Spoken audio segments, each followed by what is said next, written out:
दोस्तों नमस्कार। यह एक नया चैनल है इंडियाज नरिश्ड प्रॉब्लम्स, यानी भारत की पोषित समस्याएं। भारत समस्याओं का देश है। समस्याओं को पोष के रखना हमारी आदत है और इसी में देश की 75% ऊर्जा खत्म हो जाती है। वर्तमान सरकार द्वारा हाल फिलहाल में कुछ ऐसी ही समस्याओं का समाधान बहुत शांतिपूर्वक किया गया है, किंतु इसी सरकार ने एक नई समस्या को भी जन्म दिया है, जीएसटी। हालांकि सरकार इसे कर प्रणाली में सुधार के रूप में प्रचारित कर रही है, किंतु जीएसटी का ढांचा इतना उलझा हुआ है कि छोटे दुकानदारों को इसे समझ पाना टेढ़ी खीर है। इस चैनल के माध्यम से जीएसटी वरदान या अभिशाप शीर्षक के अंतर्गत छोटे दुकानदारों का पक्ष रख रहा हूं और आप लोगों से अनुरोध करता हूं कि यदि ये संदेश पसंद आए तो अपनी प्रतिक्रिया देकर सरकार पर दबाव बनाएं। भारत में 7 करोड़ से भी अधिक छोटे व्यापारी हैं और करोड़ों व्यक्ति इनके प्रतिष्ठानों में काम करते हैं। इनके आश्रितों को जोड़ें तो 50 करोड़ से भी अधिक व्यक्तियों की जीविका इस रिटेल सेक्टर पर निर्भर करती है। फिर भी आज़ादी के बाद से अभी तक इस सेक्टर को कोई महत्व नहीं दिया गया, बराबर इसको नेगलेक्ट किया गया।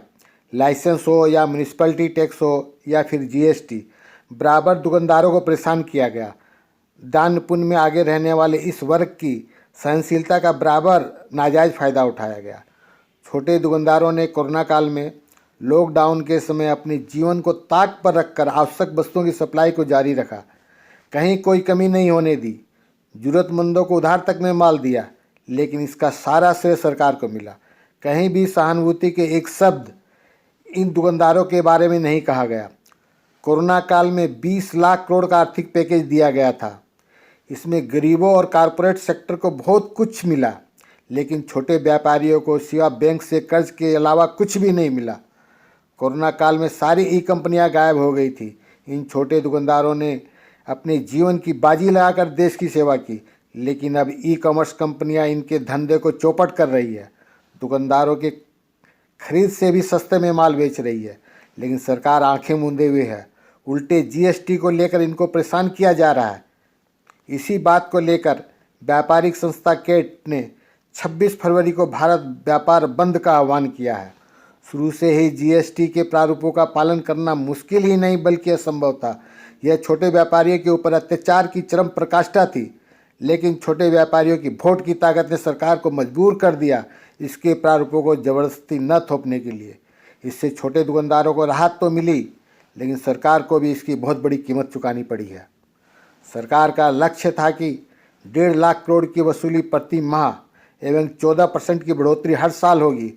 इस प्रकार 2 लाख करोड़ की वसूली प्रति माह अब तक हो जानी चाहिए थी, लेकिन 43 महीने के बाद भी जीएसटी का कलेक्शन 1 लाख करोड़ के आसपास अटका हुआ है। इस तरह सरकार को अब तक 30 लाख करोड़ से भी अधिक का नुकसान उठाना पड़ा है।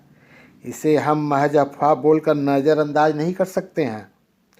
जिस तरह से जीएसटी की धज्जियां उड़ रही है, यह कुछ हद तक सही भी है, लेकिन यह भी सही है कि इससे न तो छोटे दुकानदारों को न उपभोक्ताओं को कोई फ़ायदा हुआ है। जैसे कि 500 ग्राम की एक हॉर्लिक्स का रिटेल प्राइस है 229 रुपये और एक खुदरा दुकानदार को वितरक 212 रुपये में सप्लाई करता है और दुकानदार उसे 220 रुपये में बेचता है। इस प्रकार उसे 4% का लाभ होता है। अब उसके दिन भर का खर्चा जोड़िए। दुकान का भाड़ा, पूंजी पर ब्याज, स्टाफ का खर्चा, बिजली बिल, म्यूनिसिपैलिटी टैक्स, माल ढुलाई खर्च इत्यादि कुल मिलाकर कम से कम 800 रुपया हो जाएंगे।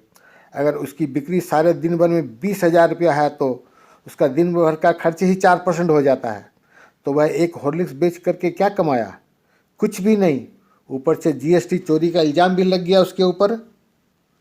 उसी तरह जिस खरीदार ने यह हॉर्लिक्स खरीदी उससे भी नुकसान है, क्योंकि यह हॉर्लिक्स वह स्टार बाज़ार से खरीदता तो 7% लेस में मिलती, यानी 214 रुपये में, और वह अगर 3,999 रुपये का माल लेता तो 250 रुपया और ऊपर से उसको लेस मिलता, जैसा कि स्टार बाज़ार के इस मैसेज में दिया गया है, वह भी पूरी जीएसटी चुकाने के बाद।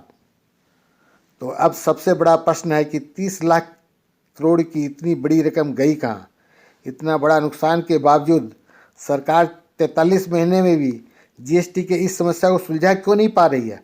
आखिर जीएसटी को लेकर सरकार की मंशा क्या है? यह हर नागरिक को सोचने की ज़रूरत है। जीएसटी के कुछ नियम गैरकानूनी हैं और हमारे मौलिक अधिकारों का उल्लंघन भी करती है।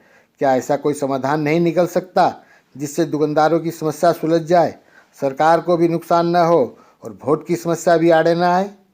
इन सब प्रश्नों का उत्तर मिलेगा अगले कुछ एपिसोड में।